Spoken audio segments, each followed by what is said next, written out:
Hola, buenas tardes y bienvenidos a la conferencia que tendrá lugar esta tarde.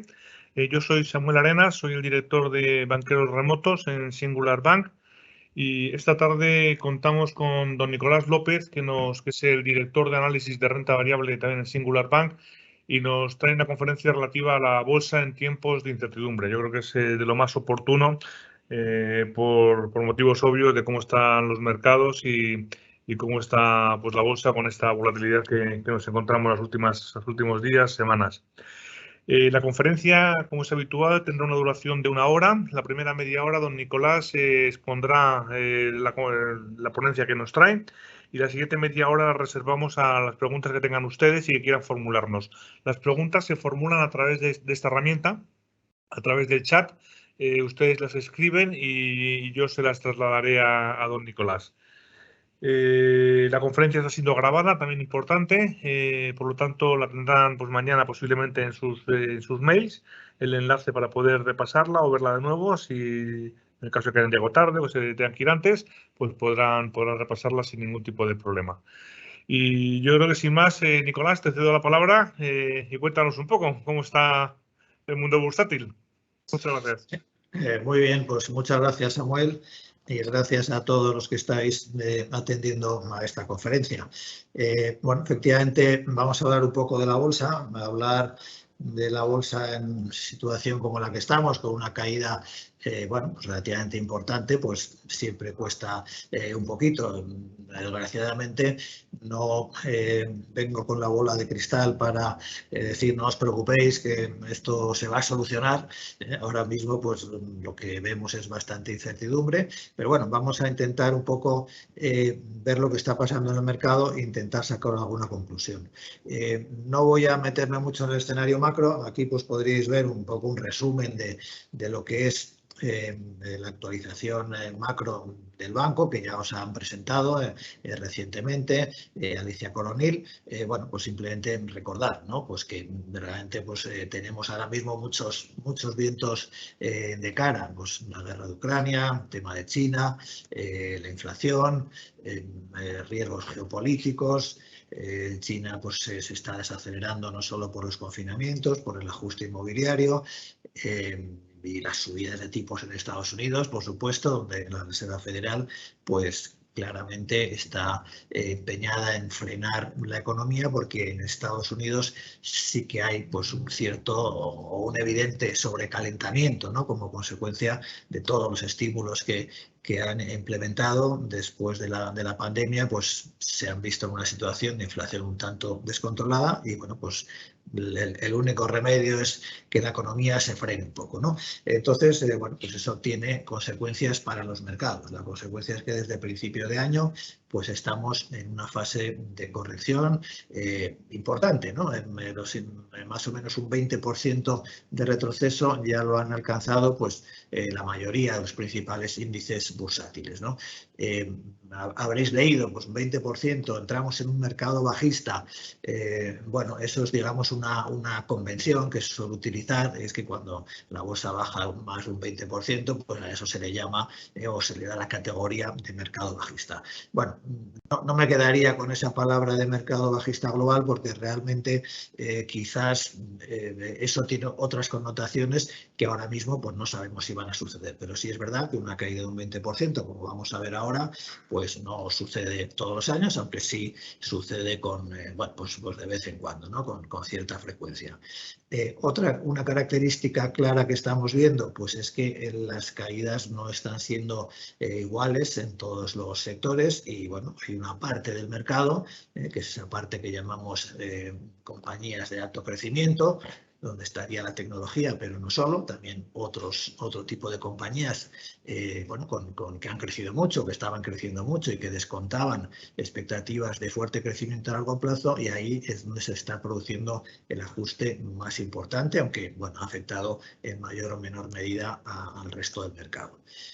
Una parte de ese ajuste es consecuencia de la subida de la rentabilidad de los bonos, cuando se valoran las compañías para ver cuánto puede valer una compañía, pues lo que se hace es descontar a valor de hoy los beneficios futuros de esas compañías y para descontar pues se aplica, ¿no?, una tasa de descuento que está relacionada con los tipos de interés de los bonos. Si subimos esa tasa de descuento, las valoraciones bajan, ¿no? Y en consecuencia, por un lado, ahí hay un simple efecto de valoración, ¿no? De, oye, suben los tipos de interés, pues bajan un poco los valores de las acciones. Pero quizás eso solo no explicaría, ¿no?, las caídas tan fuertes que estamos viendo en una parte del mercado. Y ahí, pues, creo que es razonable también pensar que de alguna forma, pues el mercado está rebajando un poco las expectativas de crecimiento a largo plazo que descontaban esas compañías, ¿no? Después de la pandemia, hubo pues una especie, ¿no?, se creó un relato, ¿no? Se va a acelerar la transformación digital de la economía, cada vez vamos a vivir más en Internet, cada vez vamos a hacer todo más a través de Internet y eso significa que este tipo de compañías pues van a crecer mucho. Y efectivamente durante esos meses posteriores a la pandemia pues subió muchísimo, ¿no?, el uso de Internet, el uso de las compras por Internet, en fin, todo este tipo de compañías sufrieron o registraron una especie de boom, ¿no?, en sus beneficios y eso quizás hizo que los mercados, bueno, pues se volvieran un poquito irracionales, ¿no?, a la hora de descontar qué crecimiento podían tener esas compañías a largo plazo. Y bueno, pues ahí está habiendo un ajuste de esas expectativas. De momento, a corto plazo, bueno, da la sensación de que el mercado quiere rebotar, ¿no? En estos últimos días, aunque le está costando, al menos ha dejado de caer y, bueno, la sensación así en estos últimos 2 días es que quizás pues, podamos entrar en un rebote. Pero, desgraciadamente, aunque fuera así, aunque el mercado entre en un rebote, ahora mismo no tenemos todavía la suficiente visibilidad como para decir esto ya se ha acabado, ya hemos visto suelo, ¿no? De momento, pues seríamos partidarios de mantener cierta cautela, porque ahora mismo es complicado o es difícil saber en qué momento puede haber un suelo o incluso yo pues me inclinaría a pensar que quizás al menos en una parte del mercado, ¿no?, que sería más Estados Unidos y que sería más el alto crecimiento, ahí la sensación es que quizás haga falta un poco más de ajuste. Bien, si vemos un poco las caídas que ha habido, ¿no?, he puesto aquí como 3 fechas. Una sería desde diciembre de 2019, es decir, desde niveles previos a la pandemia, cómo ha evolucionado estos índices bursátiles. La segunda fecha es desde comienzos de año y la otra desde 31 de marzo. He puesto 31 de marzo porque aquí es donde ha empezado la última fase de la caída que ha sido bastante intensa. En el mes de abril y parte de mayo se ha producido una caída bastante importante en el mercado, que es un poco la que ha llevado a los índices a acumular caídas importantes, ¿no? Entonces, ¿qué vemos aquí? Por un lado, que si tomamos la referencia desde antes de la pandemia, los índices de Estados Unidos, el Nasdaq, el S&P 500 y como consecuencia el MSCI, pero bueno, vamos a quedarnos con Nasdaq y S&P 500, son todavía los que más suben. Es decir, si alguien compró antes de la pandemia, pues todavía donde más dinero se gana es en los índices americanos. ¿Por qué? Pues porque la subida que tuvieron durante el año 2020, 2021, hasta finales de este año, pues fue realmente espectacular.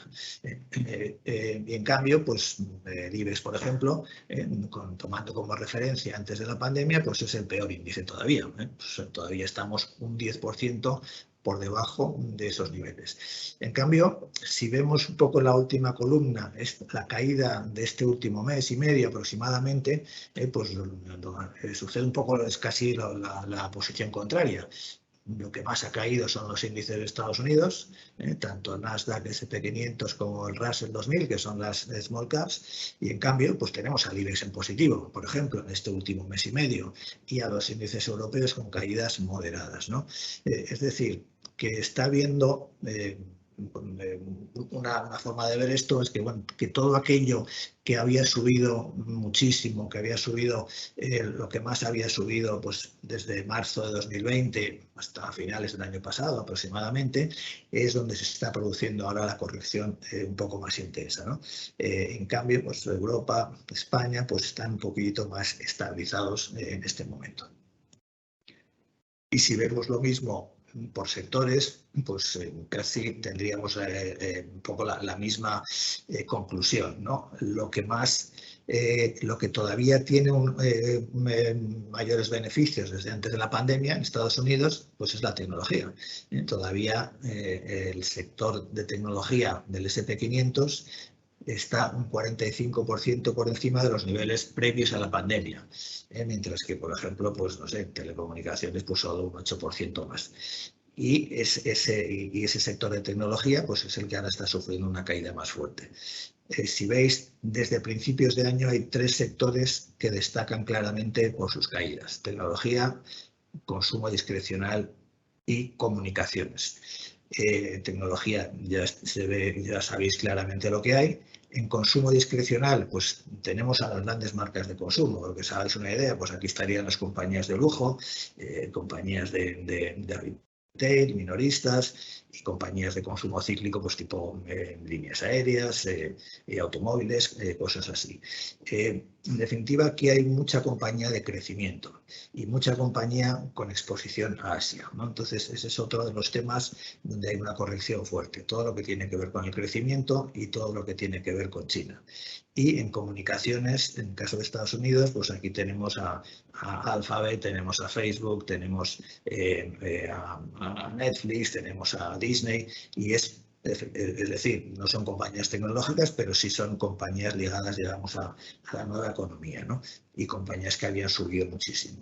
En consecuencia, a donde quiero llegar, o lo que quiero un poco transmitiros, es que en esta corrección no es tanto, al menos de momento, lo que sería una corrección clásica ante una recesión, porque en ese caso lo que estaríamos viendo es caídas muy fuertes pues en los bancos, en las energéticas, en este tipo de sectores muy cíclicos, y sí que es en cambio pues, bueno, un ajuste de lo que había sido una subida muy fuerte en los meses anteriores. Aquí por poner un contexto, ¿no? ¿Qué significa que los mercados, que la bolsa, que el S&P 500 haya caído un 20%? Antes decíamos que a eso le llaman mercado bajista. Y yo quería un poco relativizar eso, ¿no? Aquí he puesto un poco lo que son las correcciones que ha habido desde máximos históricos desde el año 1970. Resumiendo, ha habido 11 correcciones que han alcanzado más o menos ese 20% o más. Y de esas 11, la mayoría de esas 11 correcciones, como mucho, luego bajaron un poco más hasta el 30%. 8 de esas 11 pues que cayeron un poco más o se quedaron entre el 20 y el 30%. Y solo ha habido realmente 3 correcciones que destacan claramente sobre el resto. 3 correcciones que aquí sí que podemos considerar que son auténticos mercados bajistas, que fueron las de 1970, los años 70, con el tema de la crisis del petróleo, y luego las 2 que ya pues, os sonarán y que a lo mejor la mayoría de vosotros las habéis vivido, ¿no? Que es la del año 2000, la burbuja.com, y la de la gran recesión de 2008-2009. Entonces, ¿qué es lo problemático de estas grandes correcciones? Aparte de que cayeron un 50% y no un 20%, es que tardan mucho en recuperarse. Digamos que la anchura, ¿no? de estas caídas, lo que nos están diciendo es el tiempo que tardan en volver a los niveles previos a esa crisis, ¿no? O a esa gran caída. Estamos hablando que tardan pues, entre 5 o más años, ¿no? Es decir, que para alguien que le pille una crisis de esta, pues ahí sí que realmente pues esto es algo doloroso, porque no solo pierdes un 50%, sino que tardas 5 años, ¿no? en recuperarte, y eso suponiendo que las compañías que uno tiene se recuperen, ¿no? Quitando estas 3, las otras correcciones del 20, del 30% son correcciones que se recuperan como mucho en un año, ¿no? En consecuencia, pues eso no es doloroso para la mayoría de los inversores, ¿no? Y la mayoría de las veces la decisión de aguantar una corrección como la que estamos teniendo, pues es la decisión correcta. ¿Qué podría ser el problema aquí? Bueno, pues que realmente pensemos que vamos hacia otra megacrisis, ¿no? Como estas que tuvimos en el 2008, en 2000 o en los años 70. Bueno, nosotros no pensamos eso, ¿no? Nuestro escenario no es de una gran crisis y en ese sentido, bueno, pues creemos que es razonable aguantar esta corrección porque bueno, creemos que va a ser más bien de este tipo, ¿no? De que puede durar unos meses, podemos estar en un periodo de un año hasta que se recupere, pero no esperamos una caída superior a este 20-30% y esperamos una recuperación, o pienso que sería razonable esperarla, pues relativamente rápida. Luego está el tema de que hay partes del mercado que lo pueden pasar mejor o peor, ¿no?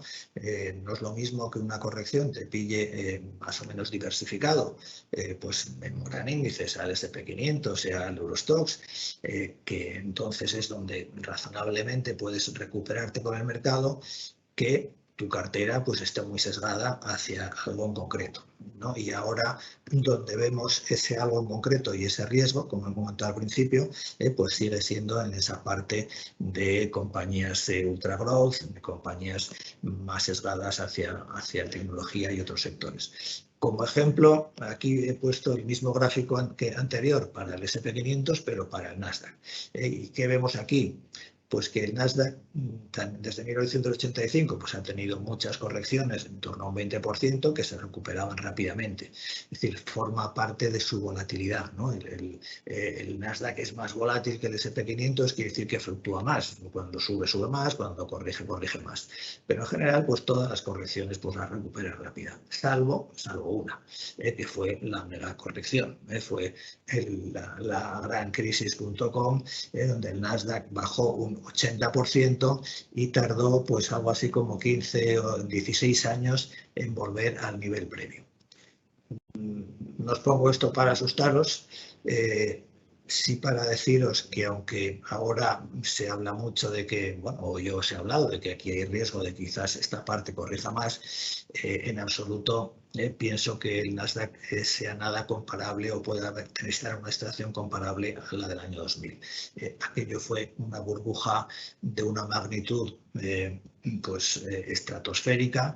Las compañías que había entonces en el Nasdaq no tienen nada que ver con lo que hay ahora y en consecuencia no espero ni remotamente algo parecido. Pero sí es verdad que si uno tiene ahora una cartera y dices, bueno, a ver en dónde hay más riesgo y dónde hay menos riesgo, pues ahora todavía, de momento, pues seguimos viendo un poquito más de riesgo en esta parte de tecnológica y de gran crecimiento que en otros sectores como algunos que comentaremos luego.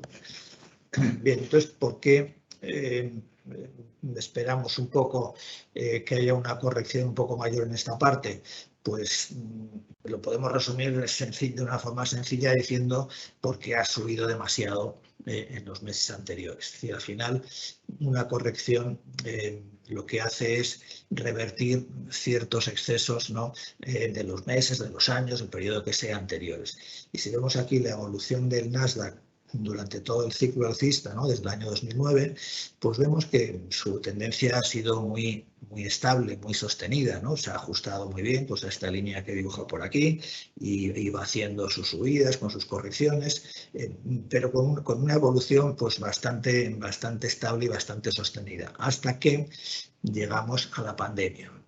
La pandemia es esta caída de aquí y el movimiento que se ha producido después de la pandemia, este movimiento final es un movimiento que ha roto un poco, ¿no? Lo que era su dinámica anterior. Es una subida a todas luces excesiva comparado con lo que era, ¿no? su tendencia, digamos, de largo plazo, su tendencia de los 10 años anteriores. Y aquí sí que se puede argumentar que, bueno, pues que ha habido un poquito de burbuja, ¿no? Por lo menos en una parte de las compañías. Y que esto es lo que se está ajustando ahora, ¿no? Este exceso que se ha producido después de la pandemia por ese relato, ¿no? De que, bueno, que el mundo estaba cambiando, de que estas compañías pues iban a convertirse, ¿no? Que iba, igual que teníamos 4 o 5 megatechs, pues que iba a haber otras 15 o 20 y que el mundo iba a girar alrededor de estas compañías. Bueno, pues eso no se sostiene y aunque es verdad que sus beneficios crecieron mucho, pero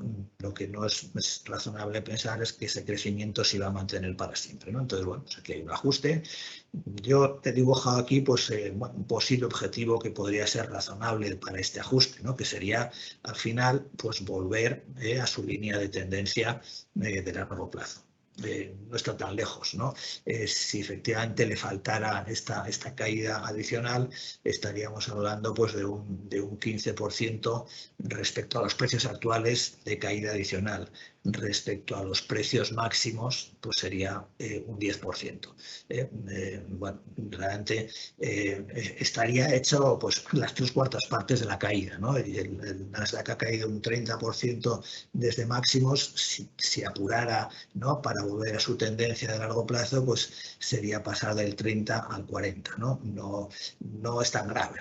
Yo creo que yo casi firmaría un escenario así, porque en el fondo significa que tampoco estamos tan lejos, simplemente, bueno, pues tener un poco de paciencia y sobre todo pues no tener quizás una cartera demasiado, ¿no? De valores así demasiado sesgado hacia esta parte del mercado.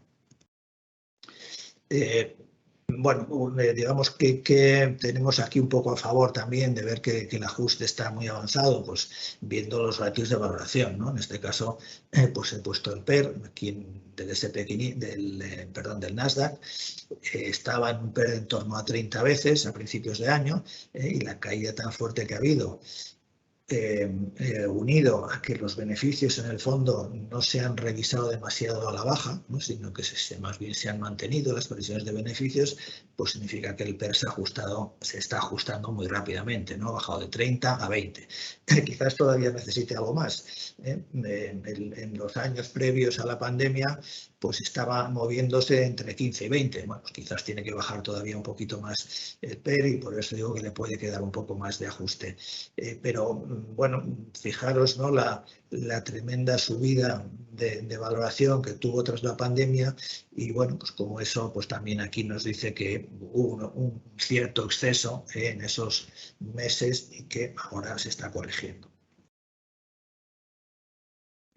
Lo mismo si vemos lo que es la valoración de índices más globales como el Stoxx 600 o el S&P 500, vemos que el ajuste de valoración también a través del PER pues ha sido ya muy intenso. En Europa en particular, la línea negra esta es el PER del Stoxx 600. Pues vemos que se ha ido pues, al mínimo de los 5 o 6 años previos a la pandemia, donde no había precisamente euforia en Europa. Es decir, las valoraciones en Europa pues, están muy bajas. Bueno, es verdad que uno siempre puede pensar, están muy bajas las valoraciones porque los inversores están muy temerosos sobre el escenario económico, porque a lo mejor hay una crisis, porque a lo mejor hay una recesión.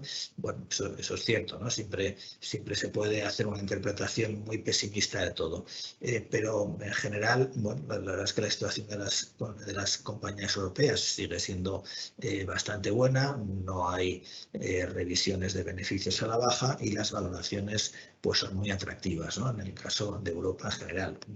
Dentro de Europa también hay compañías más caras y menos, también tenemos las compañías un poco así de más growth europeas, pero tienen un peso muy inferior, ¿no? Y en general la bolsa europea pues yo creo que está bastante estabilizada, ¿no? En estas últimas semanas y pienso que es una de las señales positivas. Todavía más se ve eso en el caso de la bolsa española, ¿no? Que está en positivo en el año, ¿no? Una cosa sorprendente, o quizás no tanto. La bolsa española lleva 15 años nefastos, por así decirlo, y como consecuencia pues está muy barata y ahora el tipo de compañía que cotiza en la bolsa española, pues que si bancos, que si una Telefónica, que si Repsol, bueno, estas compañías no tienen, desde luego, riesgos de exceso de valoración, no son compañías tecnológicas y ahora es un poco donde se busca refugio, ¿no? Y eso explicaría un poco que la bolsa española este año pues esté a la cabeza, ¿no? ¿no?, de las rentabilidades o de las que está.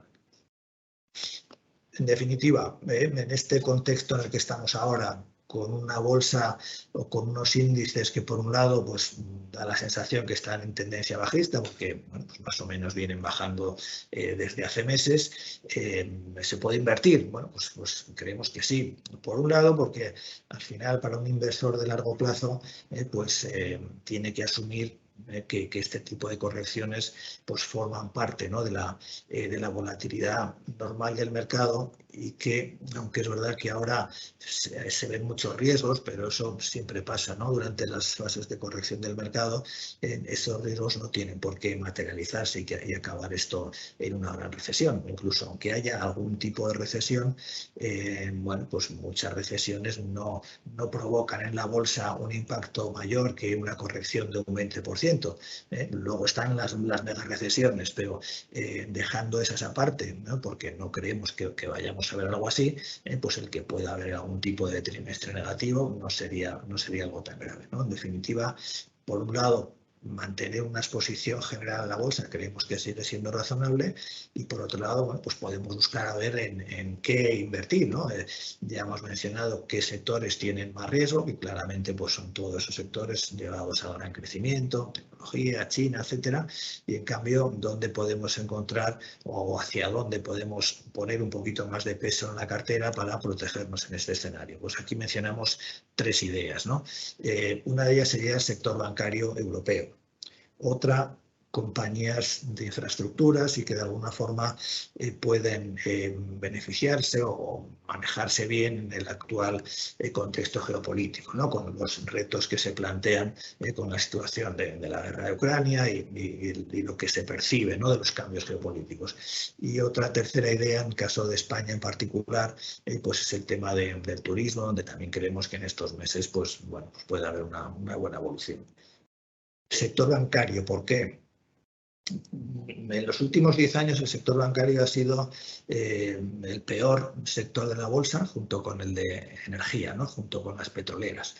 Y la razón de ello, hay varias, pero una de ellas es el tema de tipos de interés. Aquí tenéis la evolución de los tipos de interés en Alemania y cómo han ido convergiendo, ¿no?, hacia tipos cero, como estaban, o como en el caso de Japón. Es decir, hemos vivido una década en la que se hablaba abiertamente, ¿no?, de la japonización de Europa, de que Europa no iba a crecer, de que Europa inflación cero o semideflación, y ese contexto, pues desde luego es muy negativo para los bancos.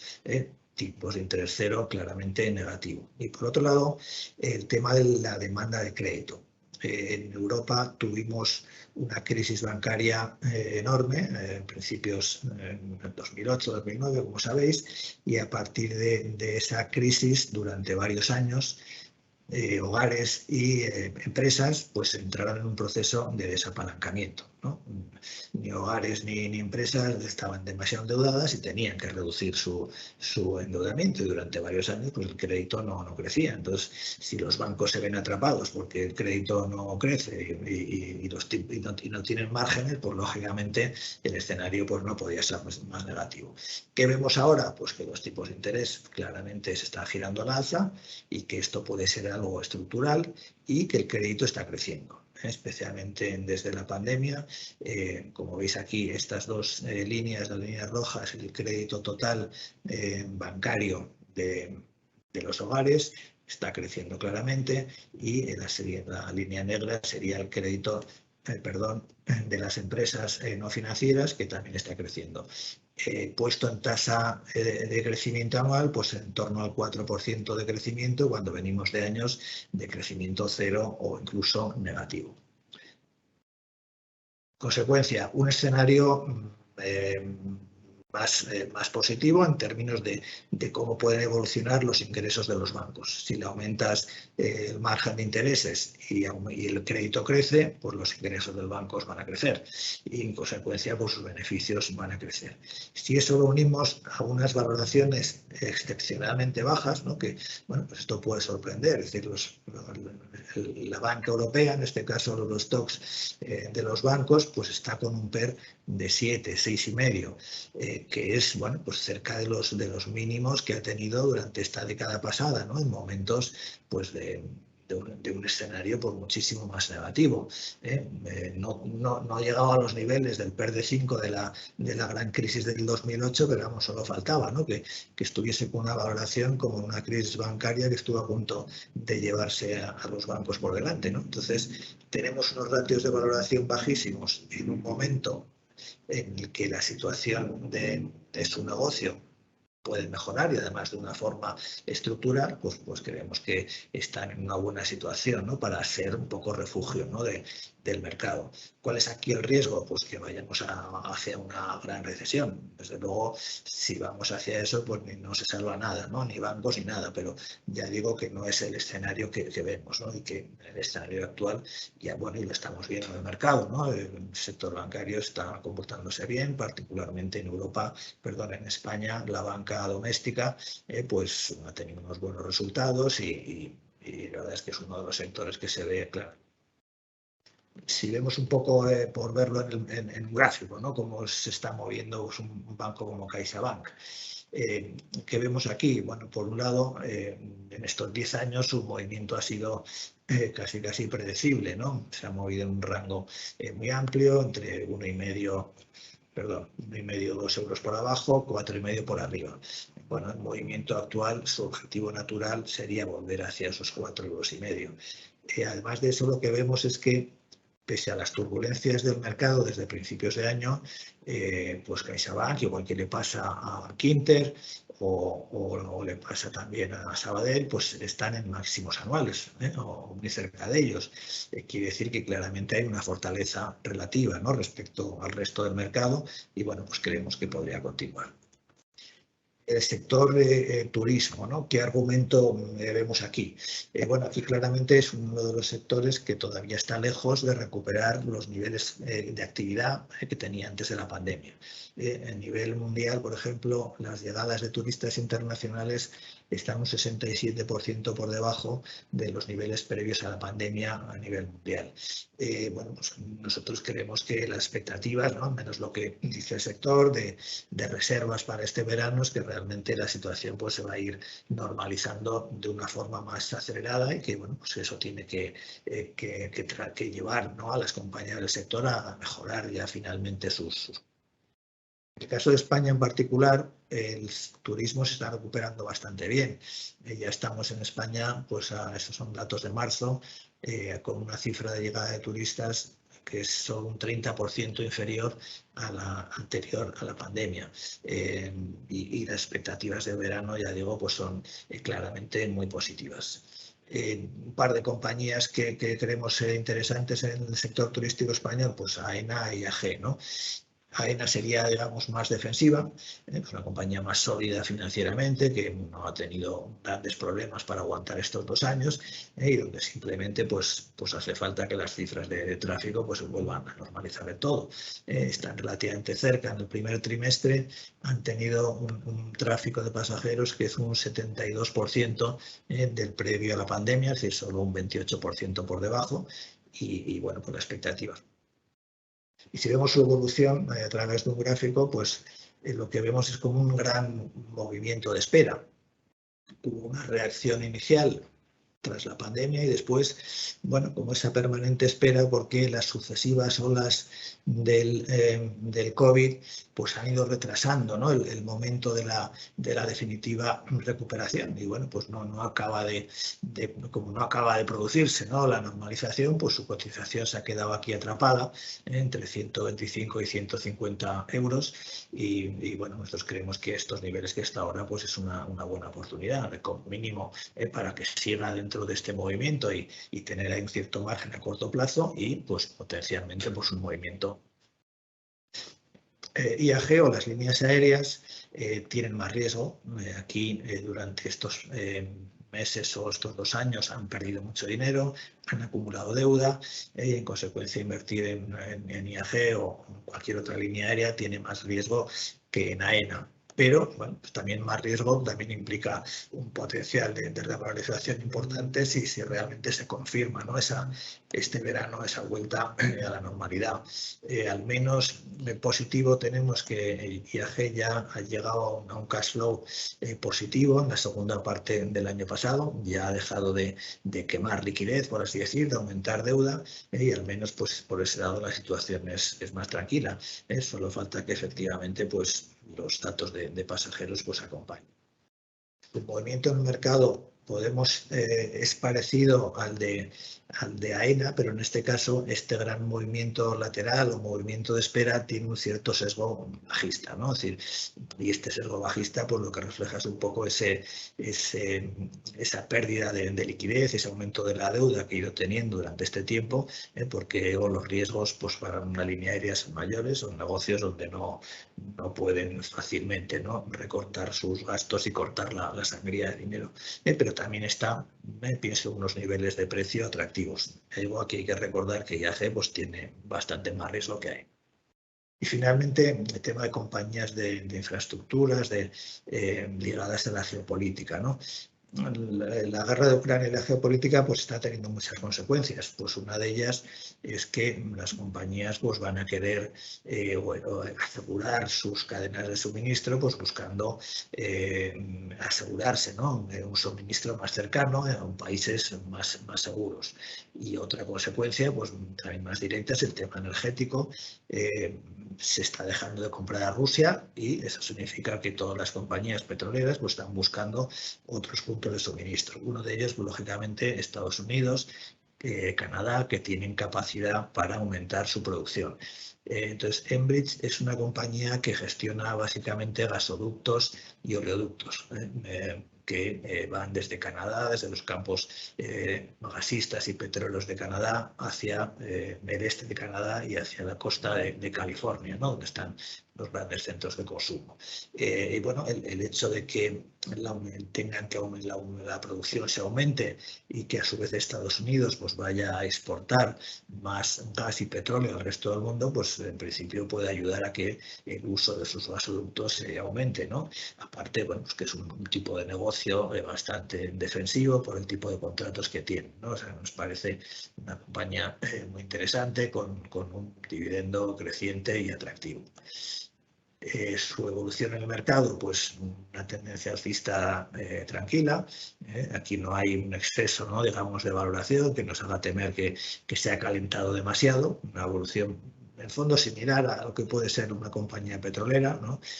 Si pusiésemos aquí el gráfico de Repsol, pues no sería muy diferente, pero es una compañía muy sólida, muy estable, sin los riesgos cíclicos que tienen las petroleras, ¿no?, o los riesgos más matizados. Y finalmente Acerinox, ¿no? Acerinox podría valer para Arcelor, comentario. Es una compañía que está ahora mismo en niveles de beneficios récord, ¿no? En concreto, primer trimestre de 2022 ha conseguido su máximo beneficio trimestral de la historia, superando al anterior récord que era en 2008, ¿no?, en el anterior pico del ciclo, del ciclo anterior, vamos, del ciclo anterior. Además, el tema geopolítico pues también le afecta a todo esto de las cadenas de suministro, ¿no?, porque compañías que necesitan suministrarse de acero inoxidable pues pueden ver en Acerinox una compañía segura con producción en Europa y en Estados Unidos y que en consecuencia no tiene riesgo, ¿no? Pues habrá otras compañías que se estén suministrando en Asia, por ejemplo, o incluso en Rusia, que ahora digan, bueno, pues vamos a dirigirnos, ¿no?, hacia otra compañía más segura, como es el caso de Acerinox, que yo creo que por esos motivos pues puede ser una compañía interesante. ¿Cuál es el riesgo de una compañía? Pues si vemos un poco de Acerinox, si vemos lo que es la evolución de su precio, ¿no? Lleva un año en el que ha dejado de subir, pese a que, como hemos visto, está en beneficio récord, ¿no? ¿Por qué sucede esto? Pues porque hay un cierto temor a que estos beneficios récord estén marcando un fin de ciclo, por así decirlo, ¿no? Lo mismo está pasando en Arcelor y en otras compañías de materias primas donde, vamos, que el inversor dice, uy, esto no puede durar, ¿no? Estos niveles de precios, estos beneficios, esto puede ser que ya sea un poco el techo y no quiero que me pillen en un fin de ciclo porque estas compañías pues sufren bastante. Sin embargo, la verdad es que en principio no vemos, ¿no?, que un fin de ciclo abrupto. Bastaría con que se mantuvieran los precios y de momento pues es lo que apunta a todo para que Acerinox siga siendo una compañía muy rentable y que está cotizando pues, a unos precios muy bajos, ¿no?, en relación a los beneficios que obtiene. Bueno, pues esto es un poco lo que os iba a contar hoy, ¿no? Es decir, en definitiva, es verdad que la situación del mercado pues, es complicada, estamos con un tono más bien bajista, que es difícil, ¿no?, de saber si ha acabado ya o cuándo puede acabar. Un poco nuestra sensación es que todavía hay parte del mercado que tiene que purgar un poco más por los excesos que ha tenido en los últimos meses o incluso en los últimos años, excesos de valoración, pero que la situación general, bueno, pues no apuntaría a un escenario de gran crisis, ¿no?, como esos que se temen. Creo que la otra parte del mercado está muy bien valorada, la bolsa europea está barata, la española todavía más. La situación de las economías, pues bueno, pues no es de momento negativa y en consecuencia pues creemos que hay todavía oportunidades en el mercado y que incluso en general pues se puede mantener una posición razonable en la bolsa. Bueno, pues esto es un poco todo, ¿no?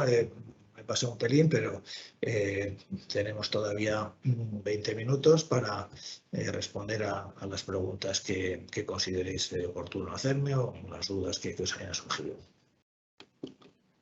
Perfecto, Nicolás, muchísimas gracias. Una presentación estupenda, de verdad. Yo creo que a los clientes les ha debido de gustar también. Te lanzo una primera pregunta. Nos dicen si crees conveniente salir del mercado tecnológico ahora para entrar más adelante.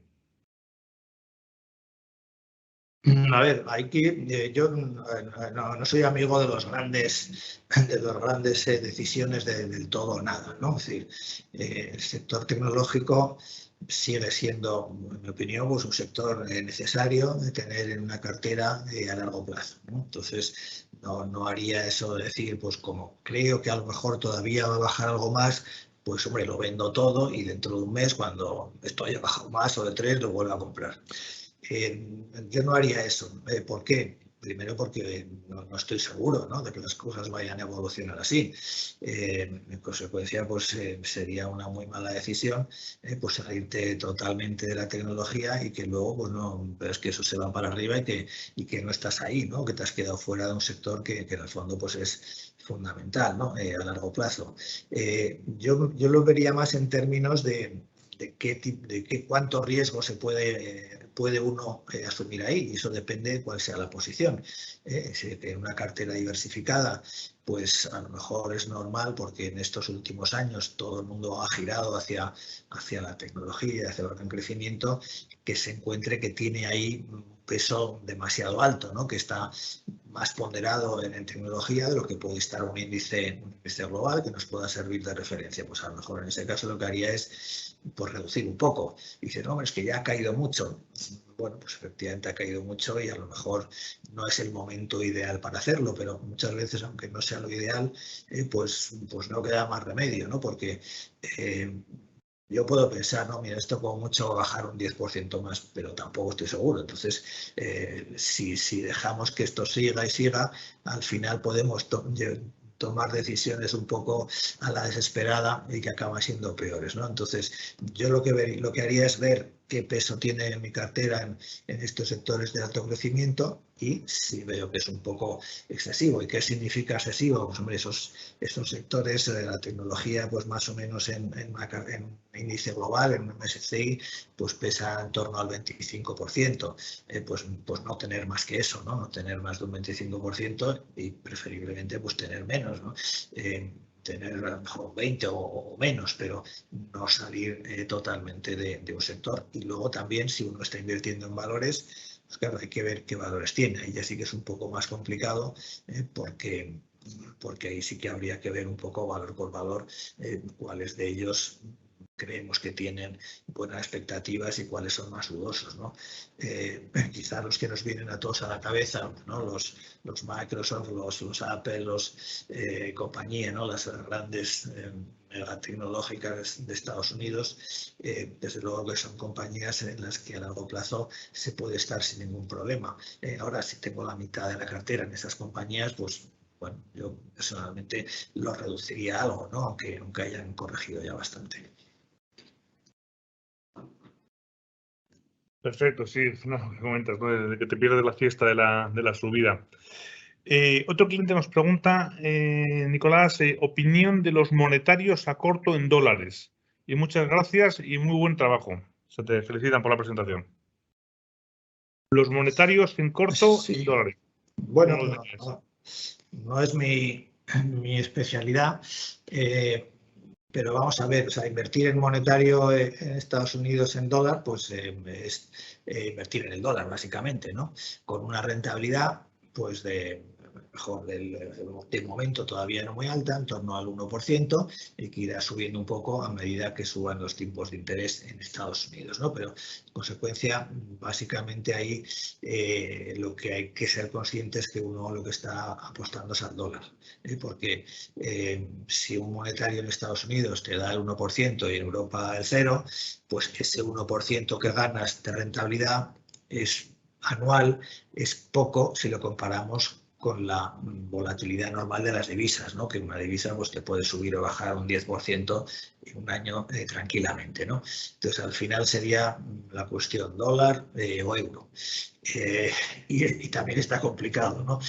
El dólar tiene una caída muy importante. Yo creo que tener una cartera diversificada, tener exposición al dólar tiene sentido.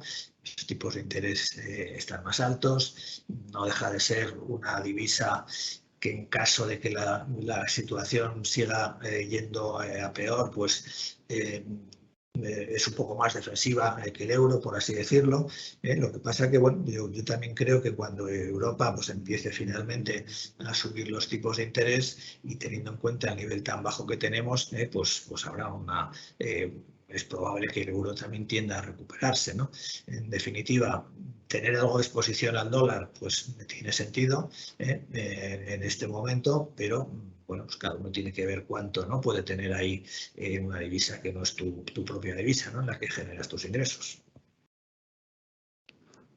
Perfecto, muchas gracias. Nos pregunta otro cliente, ¿qué opinas del sector salud? ¿Ve un sector de alta corrección como los que ha comentado? En principio no. El sector salud es un sector, en principio, defensivo. ¿Qué se entiende por defensivo? Pues que sus beneficios o sus ingresos no están demasiado ligados al ciclo, tienden a crecer de una forma sostenida y suave con el tiempo. El gasto de salud no fluctúa como otro tipo de gastos, que en cuanto hay una crisis, pues siempre se recorta. El gasto de salud es más estable, en consecuencia es un sector, yo pienso que más atractivo. No tiene problema de exceso de valoración, es decir, no es de los sectores que se ha revalorizado mucho en los últimos meses ni en los últimos años, ¿no? No ha formado parte de esa gran subida que ha habido en otros sectores, han sido más bien un sector, bueno, pues mediocre, por así decirlo, ¿no? En los últimos años, en el ciclo alcista anterior. En consecuencia, yo creo que es un sector en el que no hay riesgos específicos más allá, bueno, pues del riesgo general del mercado. Lógicamente, si el mercado por lo que fuera, pues fuera mal, pues al final no todo, casi nada se salvaría. Pero en una situación normal o en el contexto actual, yo creo que yo pondría al sector de salud entre los positivos, por así decirlo, entre los que pienso que lo pueden hacer mejor que la media del mercado. Gracias, Nicolás. Otro cliente nos deja simplemente un agradecimiento. Muchas gracias por la presentación. Ha sido muy interesante. Y paso con otra pregunta. ¿Cómo ves al Banco Santander? Bien, cuando he hablado antes de los bancos, me he centrado un poco más en los bancos domésticos, porque los argumentos que he utilizado para defender la inversión ahora en el sector bancario son más claros en la banca europea, porque la banca europea es donde venimos de un escenario muy deprimido, donde las valoraciones están muy hundidas y donde las subidas de tipos pues pueden cambiar un poco esa situación, ¿no? De hecho, si vemos el comportamiento que están teniendo los bancos españoles en el mercado, pues claramente lo están haciendo mejor, ¿no? Los domésticos que Santander o BBVA. Y bueno, ahí el factor diferencial pues es la exposición a emergentes. Aunque Latinoamérica, la bolsa de Latinoamérica en general ha ido bien últimamente y eso es un factor positivo, pero en los resultados que publicó Santander recientemente, pues ahí se vio que la morosidad está aumentando un poco, ¿no? en sus bancos de América Latina, y digamos que le pasa un poco lo mismo pues a BBVA, también con América Latina y con Turquía. Es decir, el impacto de la inflación da un poco más miedo, cómo puede afectar a los países emergentes o América Latina que pues desarrollado con Europa, ¿no? Entonces ahí pues se mantiene un poco esa duda. O sea, yo al final creo que Santander y BBVA también lo harán bien, es decir, que también son dos bancos en los que se puede invertir en este momento, porque bueno, pues tampoco vimos, ¿no?, un gran aumento de la morosidad, vimos algo más o menos normal, y en consecuencia Santander está francamente barato, sus ratios de valoración.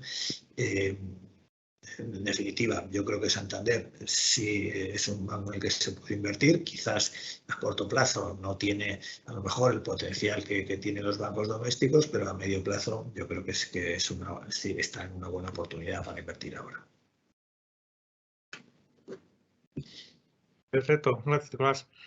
Nos pregunta otro cliente, ¿cómo ver los sectores energéticos, infraestructuras y commodities que se han comportado muy bien en las últimas semanas para el futuro?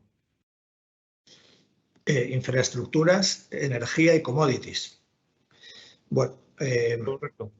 Vamos a ver, energía, por energía entendemos petroleras, básicamente, o sea, lo que se llama sector energético en bolsa son las petroleras.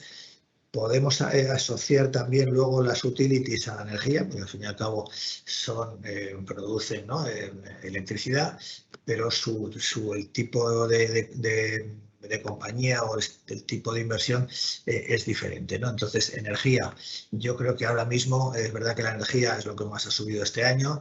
Eso implica ciertos riesgos si el mercado cambiase en algún momento, pero yo creo que no se ven todavía indicios de que pueda haber, digamos, una caída fuerte del precio del petróleo. Más bien, el escenario sigue apuntando a que o se mantiene o puede subir todavía más. Esto es así pues por el tema de Rusia, por supuesto, pero porque en general el sector del petróleo, pues hay un desequilibrio ahora un poco estructural entre la producción de petróleo y la demanda.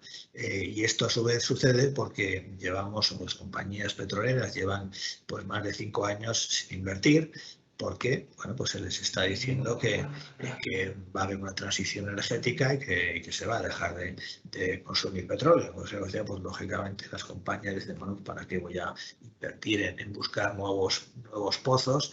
Pues voy tirando de lo que hay, y si hay poco y suben los precios, pues mejor para mí. Entonces, ese desajuste que hay entre un exceso de demanda, porque está tirando muy fuerte después de la pandemia, y una producción que le cuesta, ¿no?, ir cogiendo el ritmo, que pues irá poco a poco, pues apunta a que los precios del petróleo van a seguir altos durante algún tiempo, no sé, 1 o 2 años al menos, y eso pues para las petroleras es bueno, ¿no? Es decir, que yo de momento creo que hay que tener exposición a las compañías petroleras, puede ser Repsol o puede ser alguna de las grandes petroleras internacionales. El tema de infraestructuras, bueno, es un mundo muy amplio, ¿no? Dentro de infraestructuras, pues tenemos, pues no sé, en España, por ejemplo, las constructoras, ¿no? ACS, Ferrovial, son compañías de infraestructuras que construyen infraestructuras y que gestionan también, ¿no? Gestionan autopistas, gestionan aeropuertos, compañías de infraestructuras, pues también a veces se mete aquí a las eléctricas, el tema energético, las compañías de aguas. Es decir, es un mundo muy, muy diverso. Antes se ha hablado de Enbridge, ¿no? Las de gasoductos también. Entonces, en conjunto, pues yo creo que es un sector interesante porque es un sector que defiende bien frente a la inflación. Y porque además, bueno, pues hay muchos planes de inversión en infraestructuras, ¿no? Para los próximos años. Es decir, que es un sector que nos gusta. Además, la reapertura del turismo también influye aquí, ¿no? En las compañías de aeropuertos, en las compañías de autopistas. Es decir, hay varios factores bueno, pues que nos hacen verlo como claramente uno de los sectores pues, más atractivos en este momento. Y el tema de materias primas, finalmente, bueno, ahí lo complicado es que las compañías así que hay de materias primas puras, las mineras, pues, bueno, pues son compañías un poco más complicadas, muy cíclicas, un poco más difícil de predecir, ¿no? Digamos que las pondría en un segundo lugar, ¿no? Detrás de las energéticas, ¿no? Puestos a apostar por ese mundo, digamos así, materias primas en sentido general, me quedaría antes con las petroleras que con las de metales, ¿no? Con las mineras. Y también sería interesante la de los productos agrícolas, ¿no? Lo que pasa es que no hay muchas compañías así de productos agrícolas.